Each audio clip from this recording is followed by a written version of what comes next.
Assalamualaikum warahmatullahi wabarakatuh. Kembali lagi dengan saya. Di video kali ini kita akan membahas bab 5, yaitu sumber daya komputasi akhir. Kembali lagi dengan saya, Rizwanda Imawan, NIM 72114196162, dari Rombel Akuntansi A 2019. Oke, saya mengambil sumber materi dari buku Sistem Informasi Manajemen, edisi 10 karya Raymond McCullough CR dan George Pascal, penerbit dari Salemba 4. Yang pertama adalah peranti keras. Nah, peranti keras ini memiliki beberapa bagian. Yang pertama adalah prosesor atau CPU. Prosesor atau CPU ini bertugas mengendalikan kalkulasi, mengendalikan perbandingan data secara logis, mengarahkan dan mengendalikan data dari satu lokasi ke lokasi lain dalam komputer. Yang kedua adalah memori atau RAM. Nah, memori atau RAM ini mengacu pada area penyimpanan yang terdapat pada papan sirkuit komputer. Yang ketiga adalah ruang penyimpanan. Ruang penyimpanan ini terpasang secara permanen di dalam komputer. Contohnya ini adalah kayak hard drive seperti itu. Selanjutnya ini adalah alat input atau input device. Nah, alat input atau input device ini merupakan alat yang menangkap data oleh elektronik dan mengirimkan data ke ruang penyimpanan atau memori. Contohnya adalah keyboard atau mouse. Yang kelima adalah alat output atau output device. Nah, alat output ini merupakan alat yang menyajikan dan mengirimkan data dari komputer kepada pengguna. Contohnya adalah printer dan monitor. Yang keenam adalah multimedia. Nah, multimedia ini adalah alat yang dapat melakukan fungsi input dan output. Contohnya adalah monitor layar sentuh dan disk penyimpanan. Oke, pembahasan yang kedua adalah alat-alat komputasi pribadi. Alat-alat komputasi pribadi yang pertama ada telepon seluler dengan pesan dan video interaktif. Nah, pada zaman dahulu itu, perusahaan telepon seluler ini sudah mampu membuat telepon seluler yang mampu menampilkan pesan tulisan dan gambar berukuran kecil. Tidak hanya itu, di telepon seluler ini juga kita juga dapat menyimak atau menyimpan video-video pendek. Nah, selain itu, telepon seluler juga memiliki fitur lain, yaitu daftar kontak yang dapat disimpan. Daftar kontak yang disimpan ini juga terdapat nama, alamat, email, dan catatan lain, tidak hanya nomor saja seperti itu. Nah, contoh dari telepon seluler yang dulu ada itu adalah Samsung, Nokia, dan Ericsson. Yang kedua adalah telepon seluler cerdas. Nah, telepon seluler dianggap sebagai telepon cerdas atau smartphone ini ketika ia mampu menjalankan pekerjaan-pekerjaan yang biasanya dihubungkan dengan komputer mikro. Contohnya adalah Treo 650 Palm dan BlackBerry 7270. Next, ini ada jaringan rumah. Jaringan rumah ini telah sama populernya dengan perusahaan TV kabel dan perusahaan telepon yang memasarkan modem untuk koneksi internet broadband.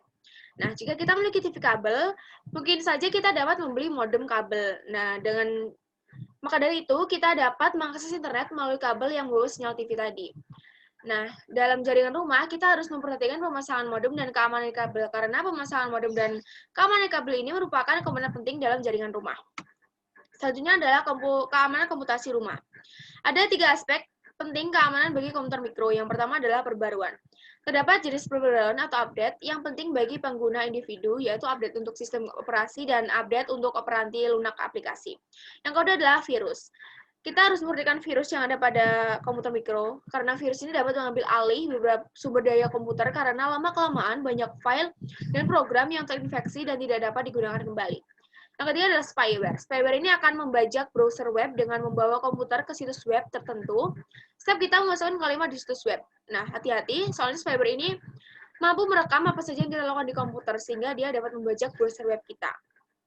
Untuk spyware ini bisa diatasi dengan kita menggunakan anti-spyware. Selanjutnya adalah peranti lunak. Peranti lunak ini yang pertama adalah peranti lunak sistem. Peranti lunak sistem ini menjalankan tugas-tugas mendasar yang dibutuhkan oleh seluruh dari satu komputer tertentu. Nah, tugas-tugas ini berhubungan dengan peranti keras dan bukan dengan aplikasi yang dikerjakan oleh perusahaan atau pengguna. Yang kedua adalah peranti lunak aplikasi. Peranti lunak aplikasi ini ada 3 bagian, yaitu peranti lunak aplikasi siap pakai. Nah, biasanya ini aplikasi lunak ini bisa langsung dipakai oleh penggunanya. Kita tidak harus membuat aplikasi lunak tersebut. Kita bisa langsung memakainya. Yang kedua adalah peranti lunak aplikasi khusus. Untuk peranti lunak aplikasi khusus ini biasanya dibutuhkan oleh perusahaan, karena perusahaan ini biasanya membutuhkan kebutuhan khusus sehingga dia membuat peranti lunaknya sendiri seperti itu. Kemudian peranti lunak yang ditulis oleh pengguna. Nah, biasanya pengguna ini menyelesaikan pekerjaannya dengan cara membuat peranti lunak sendiri agar pekerjaannya itu cepat mudah diselesaikan. Seperti itu ya. Yang ketiga adalah peranti lunak yang mudah digunakan oleh pengguna. Ada karakteristik untuk aplikasi yang mudah digunakan. Yang pertama adalah dialog yang dipandu untuk mengarahkan pengguna sehubungan dengan data apa yang dibutuhkan atau format data yang diminta. Jadi aplikasi ini tuh mampu menyelesaikan masalah-masalah yang kita hadapi seperti itu. Kemudian adanya menu serta daftar perintah dengan langkah-langkah yang ditampilkan ke bawah yang disertai dengan ikon. Jadi ini akan memudahkan kita dalam menggunakan peranti lunak ya. Kemudian adalah adanya pola dan formulir-formulir isian.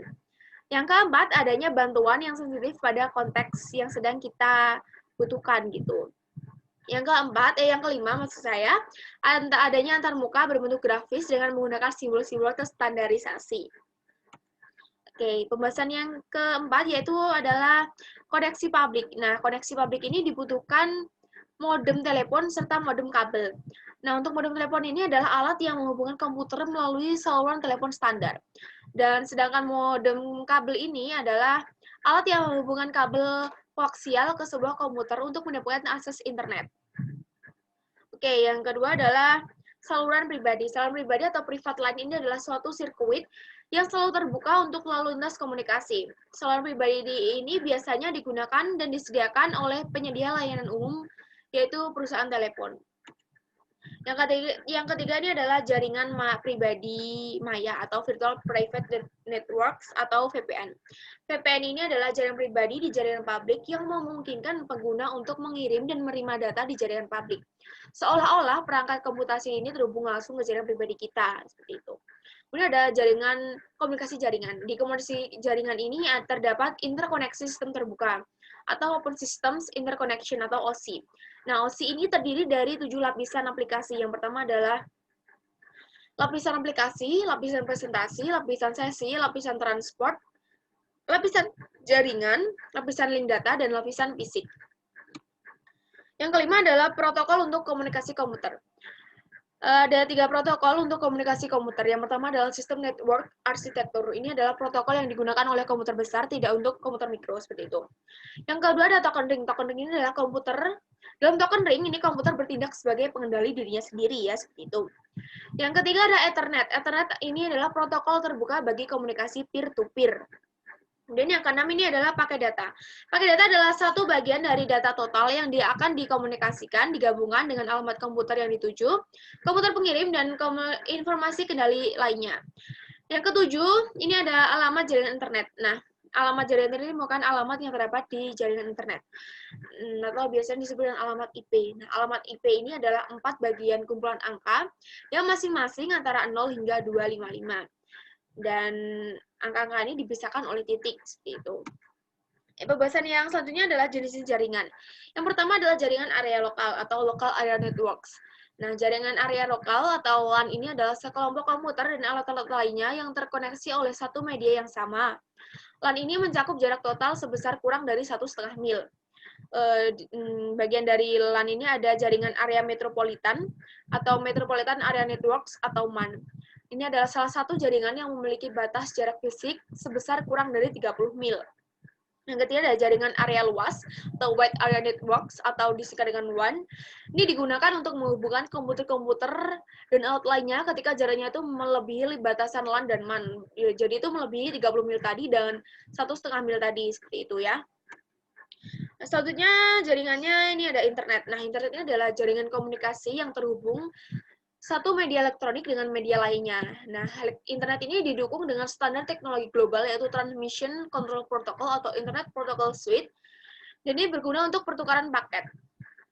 Dalam internet itu terdapat juga extranet. Extranet adalah jaringan pribadi yang menggunakan protokol internet dan sistem telekomunikasi publik untuk membagi sebagian informasi bisnis kepada penyalur, penjual, mitra, pelanggan, dan lain-lain.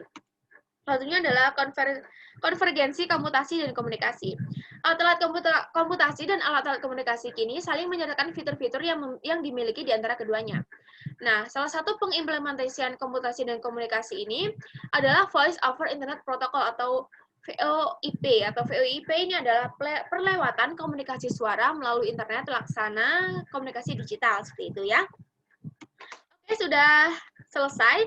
Terima kasih sudah mendengarkan video dari saya, sudah mendengar presentasi dari saya.